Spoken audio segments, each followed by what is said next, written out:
Can you shed more light on this, Julius? You know that one of the sports, football especially, we can't wait for the vagaries of the budgeting system that we have. The 2014 budget has not been passed.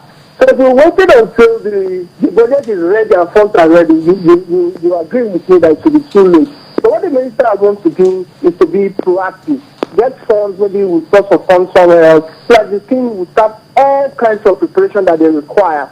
So when we get the money, we can settle that later. Then we waited for the vagaries, the National Assembly, the Senate reps. Before they were ready, the welcome would be just around the corner. So we didn't want that. The minister doesn't want that. So we have talked about it, and he's making plans to get funds that will get the team started. So they could go to camps, get whatever it is they need now to prepare the team for the World Cup. You know, not waiting for the vagaries of the budgeting process of our country.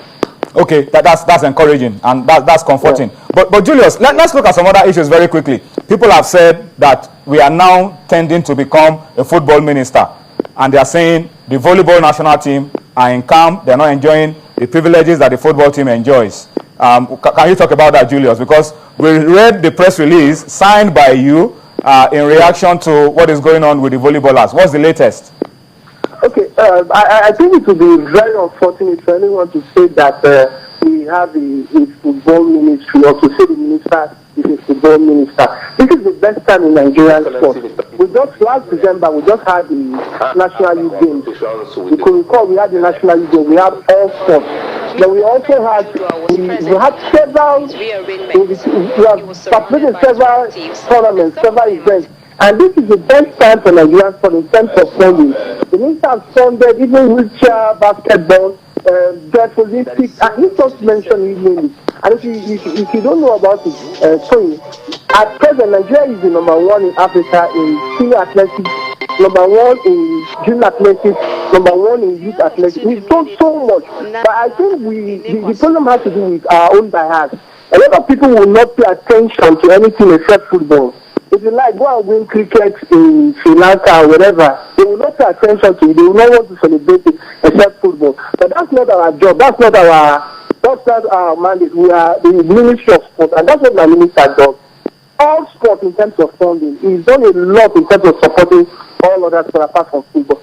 And coming to the volleyball team, we released a statement saying that we were not aware and we want federation to desist from entering for competitions that we were not aware about. I want to explain about it. So when they go for international competition, there seems to be volleyball federation or basketball federation or tennis federation or whatever federation. It becomes Nigeria. You understand? It becomes Nigeria. So they fly under the banner of our flag. So as the premier agency for sports, it is required, it is essential, it's compulsory that at least we are aware that there is a team representing Nigeria overseas. Even for information sake, if there is any diplomatic, if there is any issue, they will not deal with us, they will deal with the National Sports Commission, our embassies. An embassy will go to the National Sports Commission if there are any needs for any questions to be answered. If there are issues, the president could call the minister and say, what is happening about some Nigerian staff? You understand it. So what about the federation? So when we do not know about it, it's not if some people in the commission are not aware that they are there.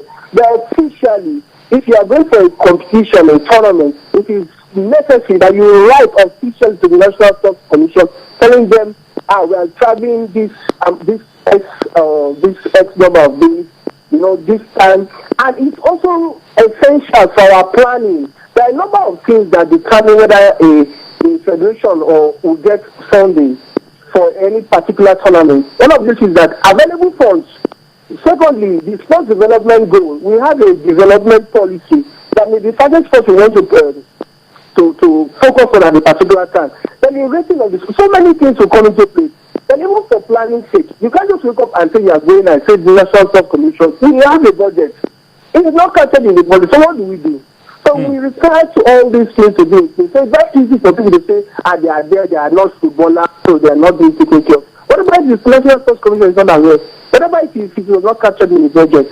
What about if there was no plan for that? What about if they are just doing their own stuff because they are also semi-autonomous? So all these factors will come in place. Before I allow you to go, Julius, Our time is running out. What about that? Julius, what is now the latest with the volleyballers? Are they still in that camp? Is it a better camp now? Has there been an upgrade? What is the latest now with the volleyballers in Abuja? Okay, like I said, after the news broke out about their the terrible conditions they were training. Camping, yeah. Yes. I think the director, they went to the camp, but they are clean it up. That camp was the same camp used by the Nigerian under-17 team. That's the Golden Eagles. Lampasu, the current under-17. So it was not terrible.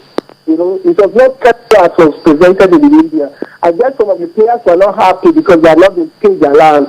So they look for some disused toilets or so. You know how they do this thing. So when we got there, they have cleaned up the place and it was very habitable. It was not bad. The sedition was not very rich. It was not very buoyant. So they got something they could manage. And the under-17 stayed there and they didn't cause any trouble and they won the World Cup.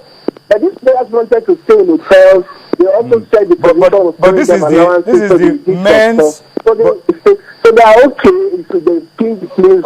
They are training. So we don't have any problem with that. But it's not a bad place. Thank you, Julius, for speaking to us. But as I go, just to point out the fact that the under-17 stayed there. This is the volleyball men's senior national team, but it's still okay. You said if association is not buoyant, but we can still pass. You can still pass. But senior men won't stay where those under-17 boys stayed, and we'll compare it. But thank you, Julius, for speaking to us all the same. Okay, thank you, Tony. Thank you. We wish you the best. For having me. All right, so that's Julius Ogunro, personal assistant to the sports minister, shedding light on a whole lot of issues. Let me just remind you again what Julius said. Thursday next week, that's about exactly a week from now. No, a week and a day, 8 days from now, the President Goodluck Jonathan, will be receiving the members of the Super Eagles that went to the African Nations Championship in South Africa. That's some bit of breaking news, and I think that's encouraging. The boys will really be looking forward to it. And I think it's a big lift for domestic football in Nigeria. If the President of Nigeria can meet the players in the domestic league, reward them for what they've done, I'm sure it's something that we can key into to develop domestic football in Nigeria. We'll go on a quick break now. By the time we return from the break, Tunde, I think it's just fitting for me to get your thoughts quickly on all that Julius said. Tunde, particularly on the volleyballers. Well, all I can say is that... let it pass. let it pass. Well, if you really wanted to pass, they should have your opinion. They should do something about the men's senior national volleyball team. Staying where the under-17 stayed. I'm not blind. That camp that I saw is not befitting. No, they said some players went and took pictures of the dirty just because they were not paid their allowance. Oh yeah, but what do you feel? Good reward for the boys if they are able to meet Mr. President. Yeah, I think President Goodluck Jonathan has demonstrated once again tremendous foresight by accepting to receive these guys, whether they won the trophy or not. That the attempt to win, no matter whether you came out victorious or not, should be rewarded. And these guys have done a lot. They were in camp for 3 weeks, and they went up. They went as far as the semi-final and got the bronze. This is our first time. Ghana played in the final in 2009, and they also played in the final and lost. So I think the guys should be rewarded, so that every other athlete, sportsman or woman that is going out to represent this country will know that at the back of their mind that they have to give it to them. The president will always do that to reward them. All right, we'll go on a quick break now. By the time we're back from the break, we'll make a quick change. Dumnojo Konta, Cecilia Morogo will be joining me. We'll be talking about the Nigerian National Women's Football League and then the Nigerian Nationwide League. They'll be having their congresses tomorrow in Lokoja and Abuja. We'll talk about that briefly, and then later on, we'll still have plenty more to come on Sports Tonight.